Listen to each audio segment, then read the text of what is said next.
Hi, magandang gabi po sa inyong lahat for our fourth and final reading for today. Our bonus reading po natin ngayong araw na to ay gagamit po tayo ng bagong cards, no? As a promise sa inyo, no? And we will look po kung ito pong fourth reading ay also a continuation from our first, second, and third reading. At maya-maya naman po tayo po ay gagawa ng wishing incenso kung saan po ay talagang mineditatean ko po yan at meditate ko pa po, no, bago ko ilabas yan sa inyong lahat. I hope na ito pong 7 days na ito ay lalabas po natin yung wishing incenso na yan na aking mineditatean bago ko gawin at ilabas sa inyo para po makatulong. No, marami po akong na-receive last time na nung nilabas ko ay sila ay tinawagan ng kanilang mga matatagal na, no, biglang tumawag sa kanila. So we'll see po, no, kung ano po ang God's will sa inyo.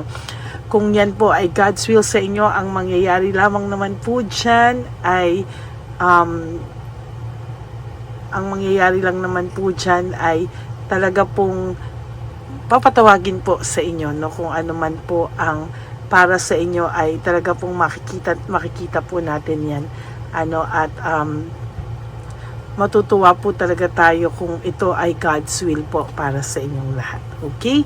So, pili na po tayo ng 10 muna, no? Okay, 1, 2,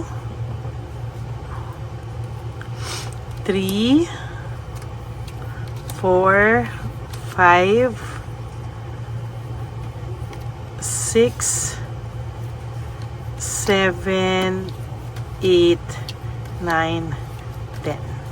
Tabi muna po natin ang 10 cards. Okay, 1, 2, 3, 4, 5, 6, 7, 8, 9, and 10. Okay, ipatong po natin ang second card. 10 cards, so 20 cards na po to.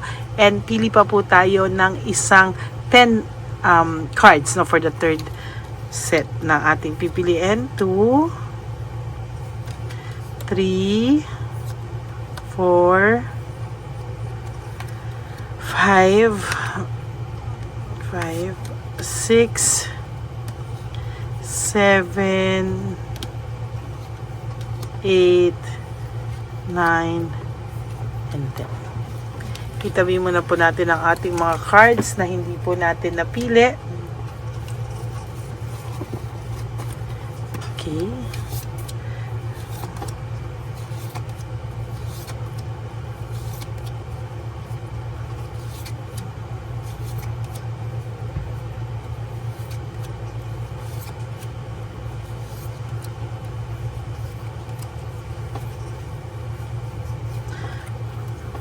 Bakit ako may nararamdamang matinding lungkot ngayon, Sa habang ginagalaw ko to, ako po ay may nararamdamang energy ng matinding kalungkutan.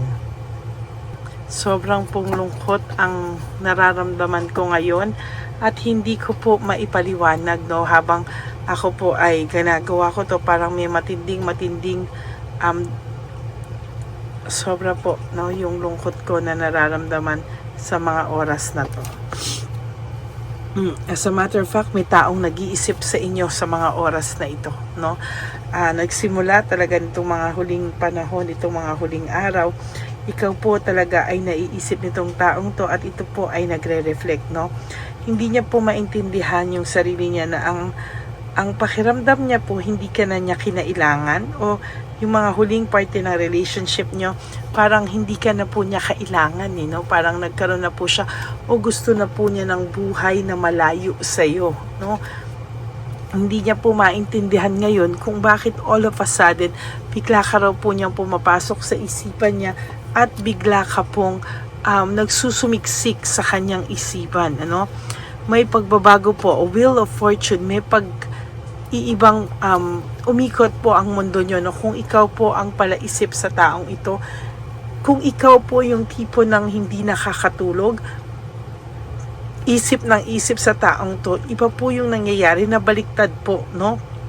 Baliktad po yung pangyayari at sa nakikita ko po, siya na po ang nag-iisip sa'yo sa ngayon, ano?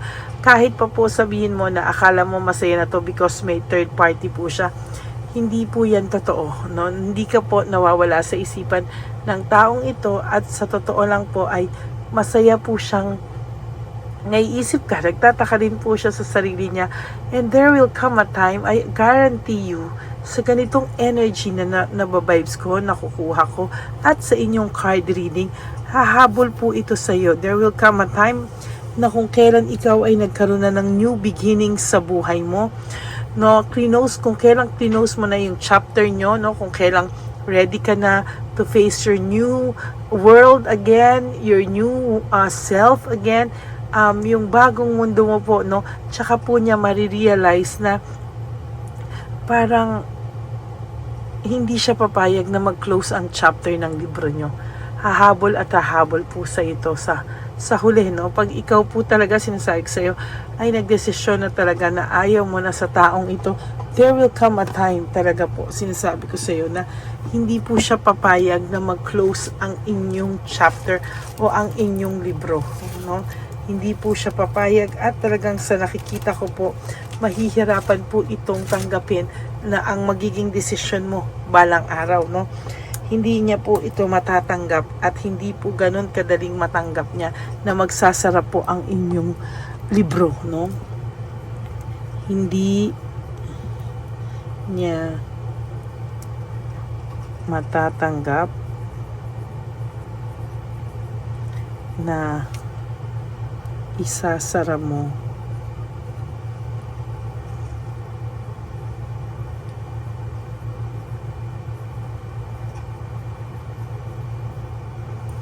ng libro nyo. Hahabol ito sa'yo. Hahabol po ito pag umayo ka na dito.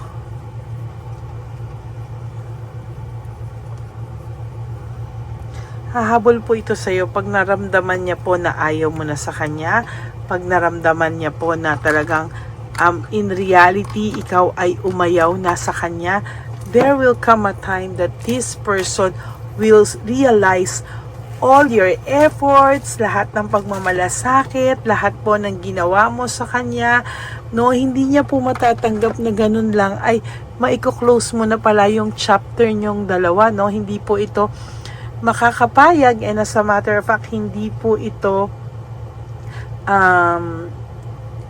basta-basta lang, hindi niya po tatanggapin na ganun lang, no. Ang taong ito ngayon ay akala niya po kasi ay lagi kang nandyan sa kanya pagka na-realize niyang gusto niyang bumalik. Kaya hanggang ngayon ay parang wala po siyang ginagawa, the hangman, no? Lack of initiative. Wala po siyang ginagawa kasi pakiramdam niya anytime na gustuhin niya lang bumalik sa'yo ay pwedeng-pwede, no? Na anytime po na siya ang gustong umalis sa'yo, no? Ay okay lang po sa kanya, kasi babalikan ka naman niya at nandiyan ka lang po, no? Pero ngayon po, siya po ay naninibago at siya po ay nahihirapan, no? At talagang ngayon, kahit wala po itong ginagawang any initiative, ay mararamdaman niya po yung iyong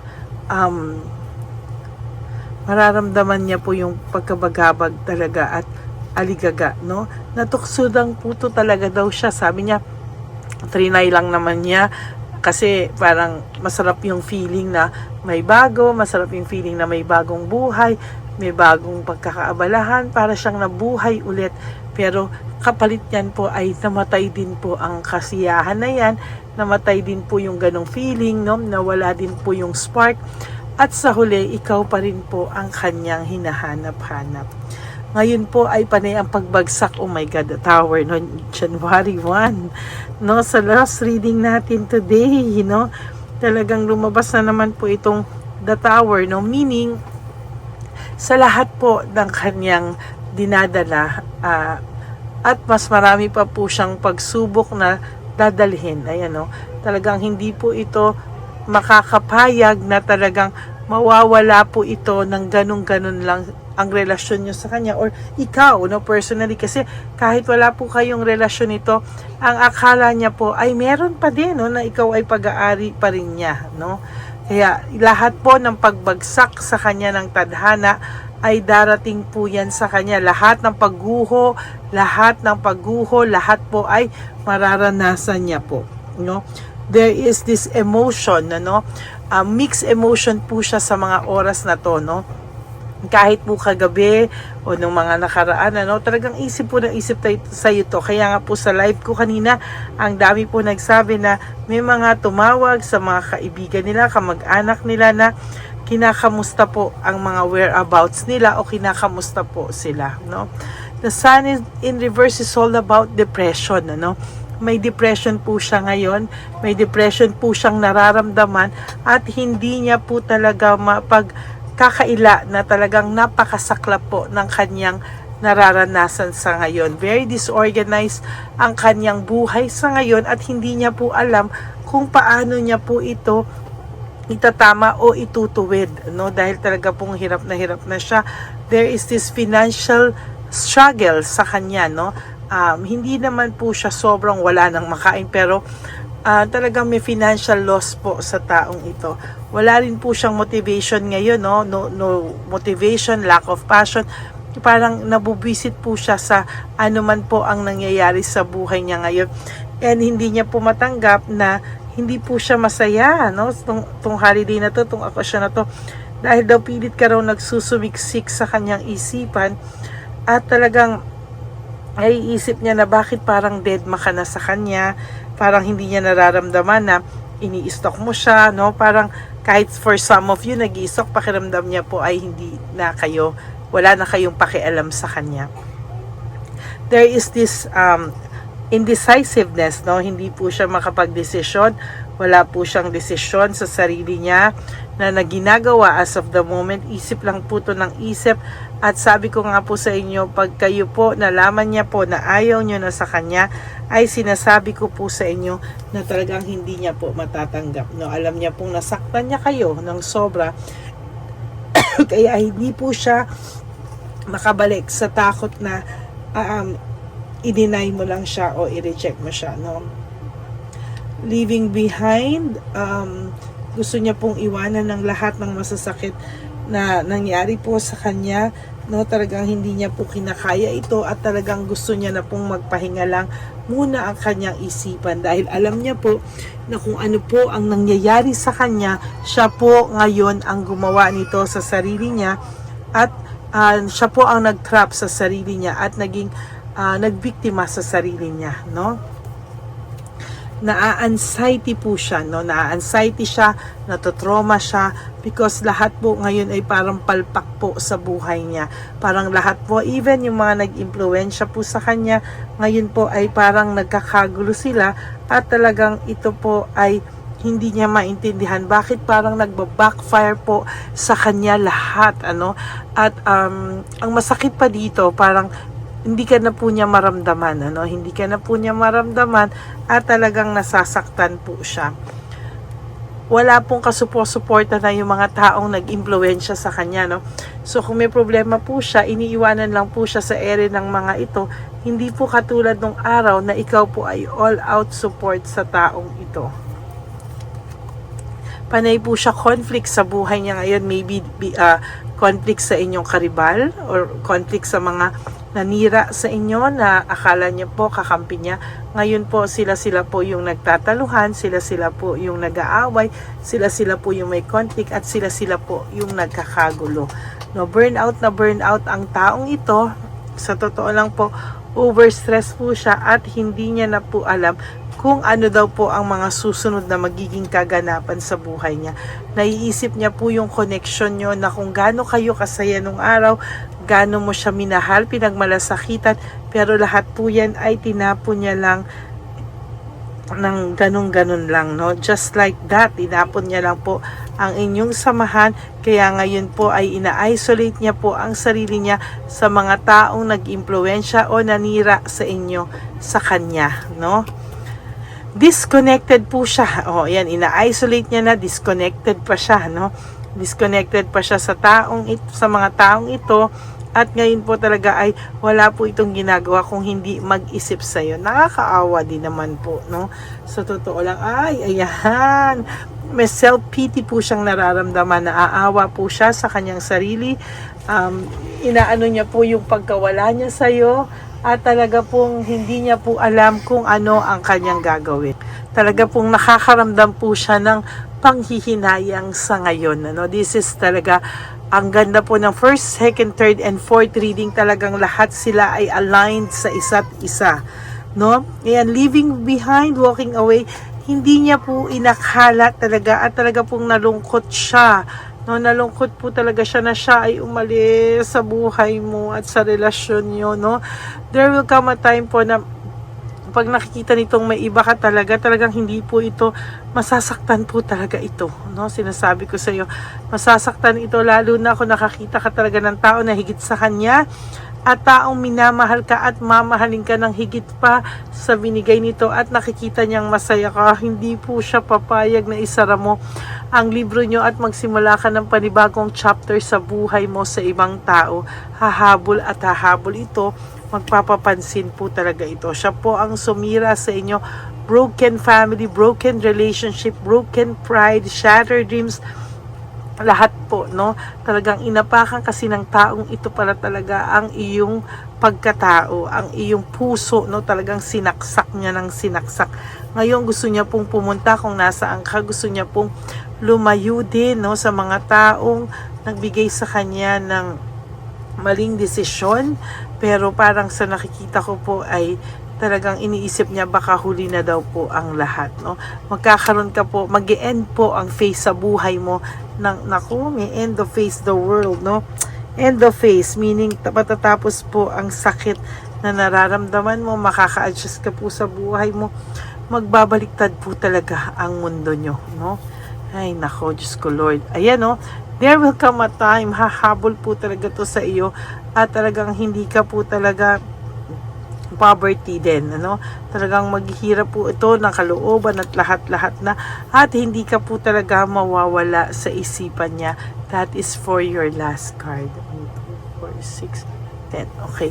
Yan po ang fourth and last bonus reading for today. I hope na naka-resonate po kayo, and if you do, can you please give me a like and comment down below para naman po alam ko kung ano po ang inyong feelings. Okay? Ay, nako. Okay. For those of you who would like to have a private reading with me, you can message me po at Lady Lee Elena. That's Ladyly Elena. Nasa dulo po yan ng ating video. Diyan nyo lang po ako makokontak. That is my official and only legit FB account. Ayan. No, maraming salamat po sa inyong lahat. And nilabas ko din po ang fake account ng Lady Elena kung saan pwede nyo pong i-report ang messenger na yan, dahil yan po ay patuloy na nang-hack ng tao, no, ng mga subscribers natin. Kinukuha na po nila ng dollars, payment is through PayPal. Yung pala, after nun, ibablock. Kapag tapos pong makuha lahat ng details nyo, may ipapasok po siya na link, ipapasa sa inyo, na pag binuksan nyo yun, akala nyo makikita nyo ako o makakausap nyo ako, yung pala po ay nahack na po ang lahat-lahat sa inyo. Kaya mag-iingat po kayong mabuti. Okay? At wag nyo pong pipindutin kahit na anong link, at pakireport din po yan sa ating FB and Messenger natin, no? Pakireport po yan. At sa aking po mga ever loyal, solid, and faithful Lady Elena family, nagsimula na po tayo ng January 1 reading, at magtutuloy-tuloy po yan hanggang December 31 of 2025. Pero wag muna po nating tapusin ang taon, no? Simulan po muna natin ito sa mga napakagandang readings ngayon na sana po ay nagustuhan nyo at naka-resonate po kayo, okay? Maraming po salamat sa inyo. Ang lagi ko po, and thank you din po pala for not skipping ads. Tulong nyo na po yan sa ating advocacy, no? Sa ating mga elderly, street elderlies. Maraming salamat po sa inyong lahat. And lagi ko pong payo sa inyo is just to live one day at a time, no? Do 3 things that will make you happy for today. Prioritize yourself, enjoy your life, be grateful, at lagi po tayong maging grateful dahil hanggang tayo ay may buhay, malakas, ay mababago po natin lahat ng mga maling ginagawa natin sa buhay natin, ano? And also to love yourself more each day, because self-love is still the best love of all, no? Bonus po yun kung may magmahal sa atin ng higit pa sa ating mga sarili, pero tandaan nyo po na tayo ang may obligasyon mahalin unang-una ang ating mga sarili. And you also have to know and realize that life is too short. Don't make it shorter by stressing yourself from all the pains and heartaches na binigay sa inyo na kahapon. Just surrender everything to the divine universe and just let go and let God write your life and love story. Ako po ay magbabalik bukas for another set of reading for our first reading of the day. For the meantime, still enjoy your family time at mahal na mahal ko po kayong lahat. God bless you all and good night po. Bye! Magandang gabi po ulit sa inyong lahat. Ako po ay muling nagpapaalala sa inyo na mayroon pong lumalabas sa FB at Messenger account na fake account po, no, nang hihingi po ng $25 through PayPal at hindi po yan totoo. Huwag po kayong maniwala dyan. At pag sinabi mo po na gusto ko pong marinig ang boses nyo, or makita kayo, ang sasabihin po ay magbibigay kami ng link, buksan mo yan, at pagkatapos ay makikita mo ako. Wag po kayong maniniwala dahil yan po ay hindi totoo. Yan po ay isang malaking scam na pag binuksan nyo po ay mahahack po lahat-lahat sa inyo. Mahahack po ang inyong mga personal details. Lahat ay mahahak. Ako po ay nalulungkot na ito po ay nangyari, ngunit sa talagang may mga tao pong masasama at may mga tao po talagang hindi makatiis na hindi gumawa ng masama sa ibang tao. Pero maging aware po sana kayo, tulungan niyo po ako, i-report po natin yung fake na yan at sa FB para siya po ay mawala na. At wala na po siyang mabiktima pa, no? Nandyan po lahat ng details at maraming salamat po sa inyong lahat. Maraming salamat po sa inyong lahat at mag-iingat po kayo.